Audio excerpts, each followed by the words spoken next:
Assalamualaikum warahmatullahi wabarakatuh. Gimana guys? Tetap semangat dan sehat ya menjalani aktivitas di bulan suci Ramadan. Perjalanan dakwah Nabi Yunus alaihissalam tidaklah mudah. Nabi Yunus senantiasa mendapatkan cemooh dari penduduk Ninawa. Mereka tidak mau menyembah kepada Allah dan terus menyembah pada berhala. Nabi Yunus senantiasa mengingatkan penduduk Ninawa akan azab Allah jika mereka tidak mau menyembah kepada Allah Subhanahu wa taala. Sampai akhirnya Nabi Yunus merasa putus asa dan meninggalkan penduduk Ninawa. Sampai akhirnya Allah Subhanahu wa taala mendatangkan mereka azab berupa hujan dan awan panas. Lalu mereka penduduk Ninawa menyadari bahwasannya itu adalah hasil perbuatan mereka sendiri dan mereka mau bertobat dan mau kembali kepada jalan Allah Subhanahu wa taala.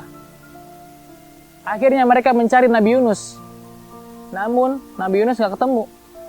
Nabi Yunus melakukan perjalanan sampai akhirnya beliau naik sebuah kapal. Nah, di perjalanan, kapal yang ditumpangi oleh Nabi Yunus dihadang oleh ombak yang sangat besar. Sampai akhirnya nahkoda memerintahkan untuk mengurangi barang bawaan mereka dan mengurangi muatan kapal tersebut. Pada akhirnya para penumpang membuang barang bawaan mereka.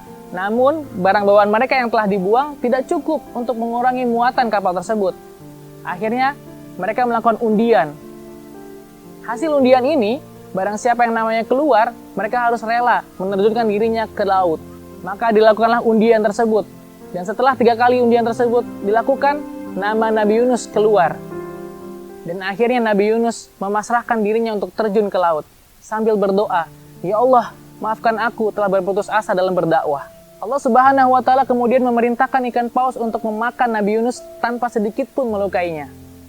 Di dalam tubuh ikan paus tersebut, Nabi Yunus senantiasa berdoa dan memohon ampun kepada Allah.